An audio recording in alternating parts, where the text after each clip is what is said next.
Hello everyone, welcome back to this channel. Caesarean delivery के बाद कि खट्टा कब से खा सकते हैं, या डिलीवरी के बाद मैगी कब से खा सकते हैं, या डिलीवरी के बाद स्पाइसी कब से खा सकते हैं, तो इन सब का एक ही जवाब है कि स्टार्टिंग के कुछ दिनों में थोड़ा सा परहेज होता है। बस वैसे ये नहीं होता कि आप कुछ स्टार्टिंग के कुछ दिनों में ऐसा कुछ खाओगे तो आपके टांकों में दिक्कत हो जाएगी या कुछ और प्रॉब्लम हो जाएगी। शुरू में बस इसलिए मना किया जाता है कि उस टाइम पे आपका डाइजेशन वीक होता है, और दूसरा इस टाइम पे आपकी थोड़ी इम्यूनिटी वीक होती है। तो इस वजह से होता है कि आपको कुछ और इन्फेक्शन ना पकड़ ले, कि सर्दी खांसी ना हो जाए। अगर आप खट्टा खाओगे तो हो सकता है गला ख़राब हो सकता है, खांसी हो सकती है। अगर आप बार बार खांसोगे तो टांकों पे जोर आ सकता है। या अगर आप कुछ ऐसा खाओगे कि मैगी वगैरह ये सब खाओगे तो डाइजेशन वीक होता है, आपको गैस हो सकती है, और उस टाइम पे कॉन्स्टिपेशन भी बहुत कॉमन होता है। तो इन सब चीज़ों को देखते हुए शुरू के 10 से 15 दिन मना किया जाता है, लेकिन उसके बाद धीरे धीरे आप सब कुछ खा सकते हो। और दूसरा ये भी होता है कि आप अगर फीड करवा रहे हो, अगर आप खाओगे तो बेबी को गैस होगी, वो बार बार पॉटी करने लगेगा, ऐसा कुछ भी प्रॉब्लम होगी। तो सिर्फ इसका एक यही रीज़न होता है कि आपको शुरू में गैस वाली चीज़ें, स्पाइसी चीज़ें, खट्टा ठंडा ये सब मना किया जाता है, कि आपकी रिकवरी हो जाए एक बार। जो शुरू के जो 40 से 45 दिन होते हैं, उसके बाद आप सब कुछ खा सकते हो। ऐसा नहीं होता कि 3 महीने हो जाएं या 2-2.5 महीने हो जाएं आप तब भी नहीं खा सकते हो। 1 महीने के बाद आप सब कुछ धीरे धीरे खा सकते हो।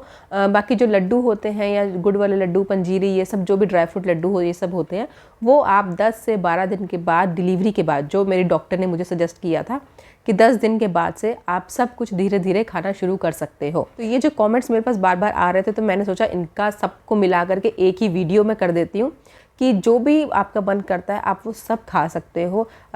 क्योंकि कुछ कमेंट्स में बस ये भी आते हैं कि नॉन वेज कब से खा सकते हैं डिलीवरी के बाद, तो उसमें भी कोई परहेज नहीं है। जब आपका मन करे आप तब खा सकते हो।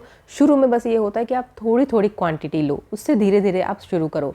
ऐसा तो होता नहीं कि हम डिलीवरी से तुरंत घर आएंगे और आते ये सब खाने लग जाएंगे। ऑब्वियसली कुछ दिन बाद ही हम ये सब स्टार्ट करते हैं। तो महीने का, अगर आप वैसे ना सब घरों में ये बोला भी जाता है कि ये मत खाओ, ऐसा मत करो, वैसा मत करो, तो हमें वो सब बातें भी माननी चाहिए, क्योंकि वो कहीं ना कहीं हमारे लिए बेनिफिशियल ही होती हैं। तो वो शुरू का जो 1 महीना होता है, बस उसके बाद 1 महीने का अगर आप परहेज कर लो, मतलब ये सब स्पाइसी ऑयली ये सब खाने के बाद, उसके बाद आप धीरे धीरे शुरू कर सकते हो। बाकी जो लड्डू पंजीरी ये सब जो घर में दिया जाता है, वो आप 10 दिन के बाद से खा सकते हो, सिजेरियन डिलीवरी के 10 दिन के बाद से। बाकी खट्टा है, तीखा है, ऑयली है, जो राजमा छोले चावल ये सब भी जो बोला जाता है, ये आप 1 महीने बाद से सब कुछ खा सकते हो। लेकिन जो क्वांटिटी है बस उसका थोड़ा कंट्रोल करके खाना है आपको, वो धीरे धीरे बढ़ाना है आपको, क्योंकि 1 महीने बाद भी आपकी बॉडी वैसे ही होती है। जो कहा जाता है कि डिलीवरी के 3 महीने बाद तक आपकी जो बॉडी होती है वो प्रेगनेंसी वाली स्टेट में ही होती है। डिलीवरी के बाद पूरे 3 महीने लगते हैं उसको पहले वाली अपनी स्टेट में आने के लिए, या प्रेगनेंसी से पहले वाली अवस्था में आने के लिए। और थोड़ा बच्चे को देखते हुए कि अगर आप फीड करवाते हो तो इसलिए आप थोड़ी थोड़ी क्वांटिटी करके अपना मन पूरा कर सकते हो। ऐसा नहीं कि आपको अपना मन मार के रखना है कि बहुत मन कर रहा है। अगर आप मन पूरा करने के लिए 1 या 2 गोलगप्पे भी खा लोगे तो उसमें कोई हार्म नहीं होने वाला है। तो ये एक और डाउट मैं यहाँ क्लियर करना चाहती हूँ कि जो बहुत लोगों को रहता है कि अगर हम ये चीज़ खाएंगे तो उससे टांके पक जाएंगे, हम चावल खाएंगे या दही खाएंगे तो टांके पक जाएंगे, दूध पियेंगे तो उससे हमारे टांके पक जाएंगे। तो देखो, कुछ खाने पीने से, मैं अपनी पहले बहुत सी वीडियोस में बता चुकी हूँ कि कुछ खाने पीने से टांके नहीं पकते हैं।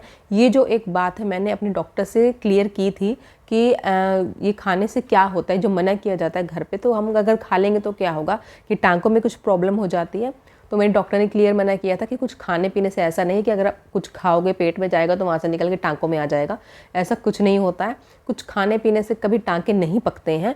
वो आपकी इम्यूनिटी पे डिपेंड करता है, आपकी स्किन कंडीशन कैसे है उस पर डिपेंड करता है, आप क्या खा रहे हो। ये होता है कि हेल्दी डाइट कहा जाता है खाने के लिए, कि हेल्दी डाइट अगर आप खाओगे तो जो प्रेगनेंसी का जो स्ट्रेस होता है, या जो डिलीवरी का स्ट्रेस होता है, या जो आपकी इम्यूनिटी है, जो प्रोटीन है, प्रोटीन रिच डाइट कहा जाता है, जिससे कि आपकी जो स्किन वहाँ से जल्दी रिपेयर हो जहाँ आपके टांके आए हैं, और आपकी जो अपनी स्ट्रेंथ है वो जल्दी से गेन कर लो दोबारा से। इसलिए हेल्दी डाइट खाने का बोला जाता है, या थोड़ा अच्छा खाने को बोला जाता है। उसका ये टांके पक जाने से उसका कुछ लेना देना नहीं है। हाँ, ये होता है कि वो टांके हील होने में आपको हेल्प करता है जो भी आप डाइट लेते हो, क्योंकि अगर आप डाइट सही से नहीं लेते हो तो जो स्किन टिश्यू जो रिपेयर होते हैं, प्रोटीन होता है, जो कोलेजन प्रोटीन होता है, इसलिए कहा जाता है आपको प्रोटीन रिच डाइट लेनी है। आपको एनीमिया ना हो, डिलीवरी के बाद ब्लीडिंग हो जाती है काफ़ी, तो आपको आयरन रिच डाइट लेनी है। आपके हाथ पैरों में दर्द ना हो तो इसलिए आपको कैल्शियम रिच डाइट लेनी है। जो आपका मन करे वो आप सब खाओ, बस थोड़ा आपको क्वांटिटी पे कंट्रोल करना है शुरू के कुछ दिन, उसके बाद आप जो मन करे वो खा सकते हो। सो होप ये वीडियो आपके लिए हेल्पफुल रहा है, और थोड़ा सा भी अगर डाउट क्लियर हुआ है तो आप जानते हो क्या करना है। इस वीडियो को लाइक करना है और नीचे जो लाल बटन दिखाई दे रहा है उसको अभी जल्दी से प्रेस कीजिए और हमारे साथ जुड़ जाइए ऐसी ही और वीडियोज़ के लिए। Thank you for watching.